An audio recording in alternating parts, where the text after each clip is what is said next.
Tu te réveilles au milieu de la nuit à cause d'un bruit venant d'en bas. La première chose à faire est de vérifier de quel bruit il s'agit. Si tu soupçonnes qu'il y a quelqu'un dans ta maison, fais-le rapidement et discrètement. Il est possible qu'il s'agisse simplement d'une souris qui a renversé quelque chose.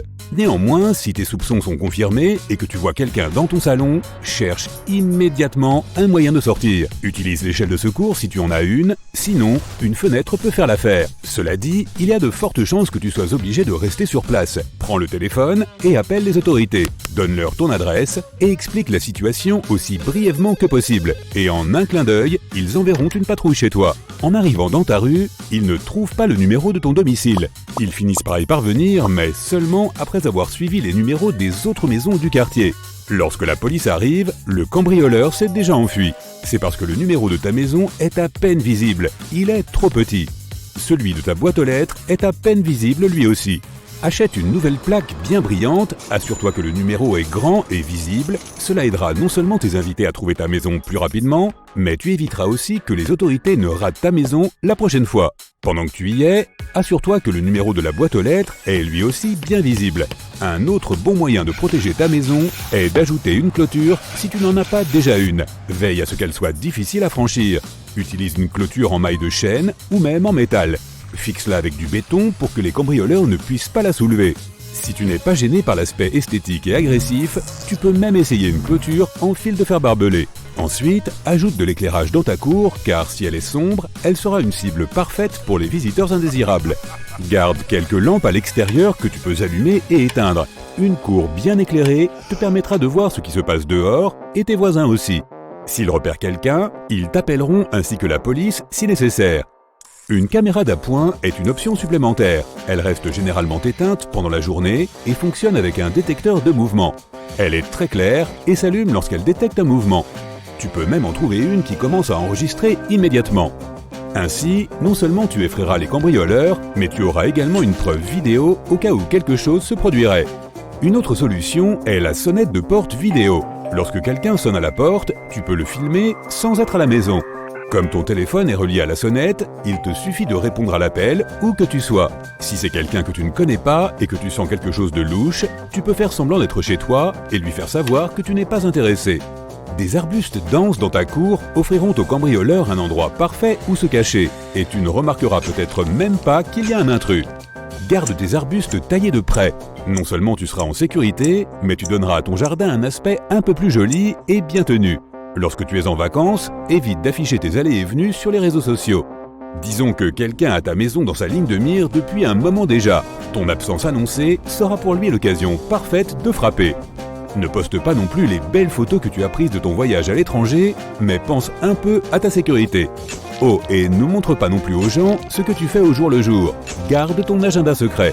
Ce sera facile pour quelqu'un de suivre ton emploi du temps quotidien et de planifier un assaut lorsque tu es au supermarché par exemple.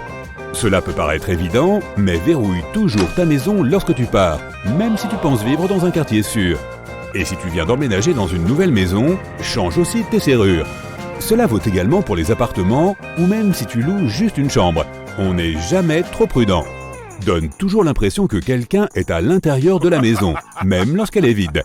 La première façon de le faire est de laisser la télé allumée ou mieux encore, d'acheter un simulateur de télévision. De cette manière, tu peux le programmer pour qu'il s'allume et s'éteigne à ta guise. Je veux dire, ce serait bizarre s'il était constamment allumé. Cela te permettra également d'économiser quelques euros, car les simulateurs consomment moins que les vrais appareils. Achète également une horloge programmable et connecte une lampe. Règle la minuterie pour qu'elle se déclenche toute seule, disons à l'heure du dîner et à un certain moment de la nuit. Tu peux aussi en acheter une autre pour brancher une radio. Si les gens pensent que tu écoutes de la musique, ils n'essaieront sûrement pas de faire quoi que ce soit chez toi. N'oublie pas les objets de valeur qui se trouvent à l'extérieur comme ton barbecue, tes vélos et tes équipements. Range-les plutôt dans ton garage et verrouille-le bien. Des caméras de sécurité à l'extérieur de ta maison te permettront de garder un œil sur tout, même lorsque tu es au travail.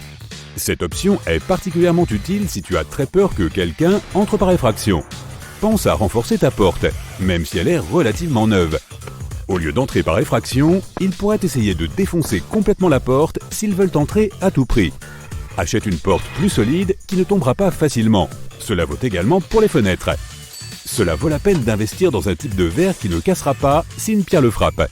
Ou bien utilise un film de sécurité. Il s'agit d'un plastique transparent résistant que tu poses sur tes fenêtres pour les renforcer. Même si elles se brisent, ce film maintiendra les éclats de verre en place. Cela ralentira considérablement les intrusions, et il se peut même qu'ils abandonnent complètement l'affaire. La quantité de courrier que tu reçois permet également aux gens de savoir si tu es chez toi ou non. S'il y a une énorme pile de lettres, il est clair que tu n'as pas vérifié ton courrier depuis au moins 2 jours. Donc même si ta maison n'était pas une cible, elle pourrait l'être maintenant. Fais connaissance avec tes voisins, invite-les à venir prendre une tasse de thé et parle-leur de tes préoccupations. Tu surveilleras leurs arrières et ils surveilleront les tiens. Et si quelqu'un de suspect arrive, ils te le feront savoir. Tu peux même leur demander une faveur ou deux pendant que tu es en vacances. Demande-leur de garer une de leurs voitures dans ton allée pour faire croire qu'il y a quelqu'un à la maison. Pendant que tu y es, donne-lui la clé de ta boîte aux lettres et demande-lui de prendre ton courrier à ta place. Tu leur rendras l'appareil quand ils partiront en vacances. Fais le tour de ta maison et mets-toi dans la peau d'un cambrioleur. Que ferais-tu pour entrer ? Il y a un arbre que tu peux escalader pour atteindre le 2e étage ? Ou peut-être que c'est juste trop facile de grimper sur le tas de ferraille que tu as là-bas. Cela vaut la peine de se débarrasser des deux, de garder les étages supérieurs difficiles à atteindre, et ainsi, personne ne sera tenté de casser les fenêtres du haut et d'essayer d'entrer comme ça. Si tu as une fente pour le courrier dans ta porte d'entrée, fais attention à ne pas faciliter ainsi l'accès de ta maison à un intrus. Car un cambrioleur peut introduire une perche dans la fente à lettres et chercher des clés, ou même tenter de déverrouiller la porte. Achète donc une cage de boîte aux lettres. De cette façon, s'ils essaient de le faire, ils n'iront pas bien loin. Les objets de valeur à l'intérieur de la maison sont un autre sujet important. Garde-les hors de vue autant que possible. La chose la plus sûre que tu puisses faire est de t'équiper d'un coffre-fort. Mais sinon, tu peux te procurer des objets de leurre au cas où les cambrioleurs entreraient dans ta maison. Garde quelques faux bracelets en or à côté de ta table de chevet. Ils penseront qu'ils ont réussi un gros coup alors qu'en fait, ils rentreront chez eux les mains vides. Si tu as toujours voulu avoir un animal de compagnie, c'est le moment d'acheter un chien. Assure-toi qu'il a un endroit confortable pour dormir dehors et pour te remercier, il va protéger ta maison. Dès qu'il entendra quelqu'un mettre le pied dans le jardin ou la cour, il te préviendra en aboyant. De plus, il réveillera tout le voisinage, ce qui attirera encore plus l'attention sur ce qui se passe. Dernier conseil, n'affiche jamais un calendrier, sinon tout cela n'aura servi à rien. Imaginons qu'un cambrioleur arrive par l'arrière et regarde tout simplement par la fenêtre. S'il repère un calendrier avec les dates exactes de tes absences, aucune de ces astuces ne fonctionnera car ils sauront exactement ton emploi du temps et ne se laisseront pas avoir. Et en dernier recours, tu peux te procurer un bouton de panique et le garder à côté de toi quand tu dors. Tu peux le programmer pour qu'il appelle les autorités en appuyant sur un bouton. Ainsi, tu les préviendras que ta maison est en train d'être cambriolée. Tu as probablement entendu dire que lorsqu'un cambrioleur décide d'une maison à cibler, il commence par la sonder. Cela signifie qu'il observe d'abord les allées et venues des propriétaires, découvre des informations sur leurs habitudes et détermine le meilleur moment pour entrer chez eux. Lorsqu'il est prêt à commettre son larcin, il sait déjà avec certitude quand il n'y aura personne à l'intérieur ou quand les propriétaires seront distraits. L'une des astuces utilisées par les voleurs pour recueillir des informations sur ta routine est si simple que tu n'y penses peut-être même pas. Mais la prochaine fois que tu entends un craquement discret sous la semelle de ta chaussure, arrête-toi et vérifie ce que c'était. Il y a de fortes chances que tu trouves un biscuit écrasé sous le paillasson. Si c'est le cas, c'est un indice que quelque chose est en train de se tramer. C'est une méthode plutôt efficace que les criminels utilisent pour savoir si tu es parti en voyage ou quand tu rentres exactement le soir. Un biscuit est un objet tellement banal que les gens n'y prêtent généralement pas beaucoup attention. Et encore faut-il qu'ils le remarquent. Tu arrives chez toi, tu marches sur le biscuit et tu révèles automatiquement tous tes secrets aux cambrioleurs. Ils savent à coup sûr si la maison est habitée et peuvent aussi connaître ton emploi du temps.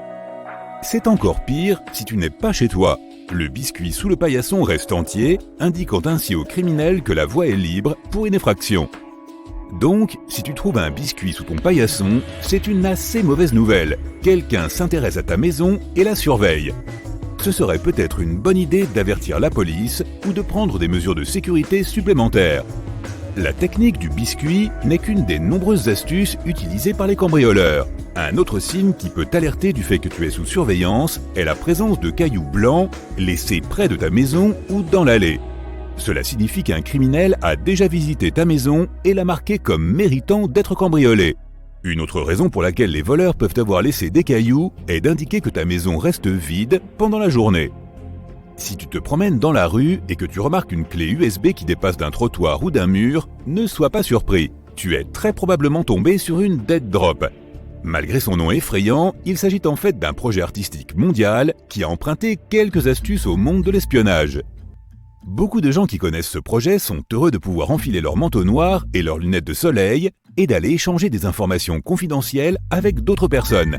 Le fait est qu'il y a plusieurs décennies, les espions avaient leur propre moyen d'échanger des matériaux secrets. Il y avait le live drop, lorsque les espions se rencontraient en personne, mais c'était souvent très dangereux. C'est pourquoi un système de dead drop a été inventé. Dans ce cas, quelques briques détachées d'un mur dans une ruelle permettaient de cacher des documents importants qui devaient être récupérés plus tard. Aujourd'hui, il y a plus de 1500 dead drops dans le monde entier, et les données accumulées sur ces clés USB atteignent 10 téraoctets. Tu peux tomber sur une dead drop sur n'importe quel continent que tu visites, sauf en Antarctique peut-être, parce qu'il n'y a pas tant de murs que ça là-bas. Si tu en trouves une, que faire avec elle ? Tout d'abord, il est fortement déconseillé de connecter une clé USB inconnue à ton ordinateur. Tu ne sais jamais quel virus s'y cache, en attendant de détruire le contenu de ton disque dur. Et même si le risque fait partie du jeu, ne provoque pas trop ta chance. Si tu es sûr à 100% de vouloir jouer, sécurise ton ordinateur du mieux que tu peux.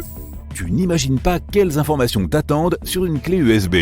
Tout le monde peut télécharger des vidéos, des photos ou des fichiers texte, et cela a déjà entraîné plusieurs problèmes. Sur le même thème, as-tu déjà reçu un colis avec une clé USB à l'intérieur ? Quoi que tu décides d'en faire, ne la branche pas à ton ordinateur. De tels cas sont de plus en plus fréquents en Australie. La police prévient les gens que les pirates informatiques ont inventé une nouvelle tactique. Ils déposent des clés USB anonymes dans les boîtes aux lettres. Tu ne seras probablement pas surpris d'apprendre que ces gadgets contiennent des logiciels malveillants capables de pirater ton ordinateur.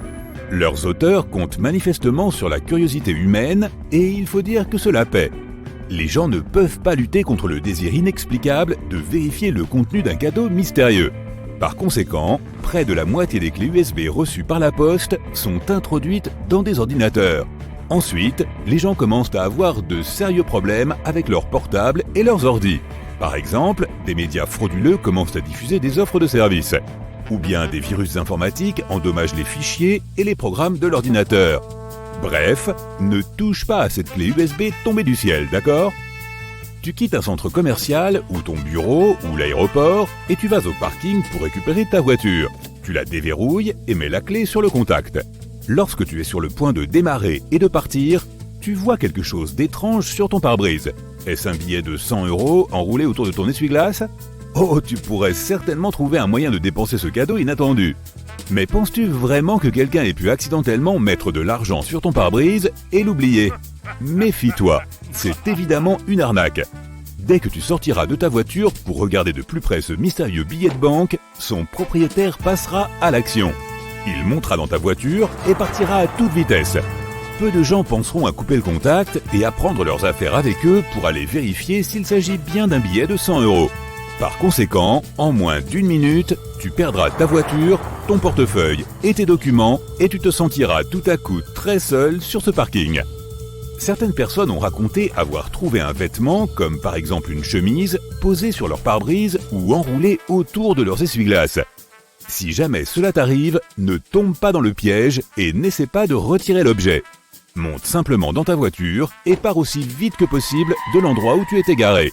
Ce vêtement soi-disant oublié est en fait une nouvelle arnaque utilisée par les voleurs. Cela fonctionne comme suit. Si tu vois un vêtement qui empêche tes essuie-glaces de bouger ou qui obscurcit ta vue, ta première réaction sera de l'enlever bien sûr. Mais pendant que tu essaies de l'enlever, le voleur a tout le temps de te sauter dessus ou de monter dans ta voiture. Les endroits les plus courants pour ce genre d'arnaque sont encore les parkings. Ils sont généralement mal éclairés et plutôt déserts, ce qui signifie qu'il y a peu de témoins aux alentours et beaucoup de recoins sombres pour que l'agresseur puisse se mettre à l'affût. Si un jour tu rentres chez toi et que tu remarques des graffitis ou des marques sur ta porte ou ta maison, appelle immédiatement la police. Même si cela ressemble à une farce d'adolescent ou à une simple rayure, il vaut mieux prévenir que guérir, car les cambrioleurs utilisent certaines marques pour indiquer à d'autres criminels différentes choses sur ta maison. Par exemple, quelque chose ressemblant au chiffre romain 2 signifie que les propriétaires sont riches et que l'endroit est donc une excellente cible. De même, un cercle barré indique aux autres cambrioleurs qu'il n'y a rien de précieux à prendre chez toi. Un long rectangle horizontal divisé en 4 parties signifie que l'endroit est gardé par un gros chien agressif. Un triangle, divisé en 2 parties par une ligne verticale, indique aux criminels de ne s'introduire que la nuit. Tandis qu'un triangle inversé indique qu'une maison ou un appartement est libre après le dîner. Et quelque chose qui ressemble à un A et un K combinés fait savoir aux complices que la maison est toujours pleine d'occupants. Une nouvelle astuce est utilisée par les voleurs de voitures, l'astuce de la pièce de monnaie. Ils la glissent dans l'espace entre la porte et la poignée de la porte.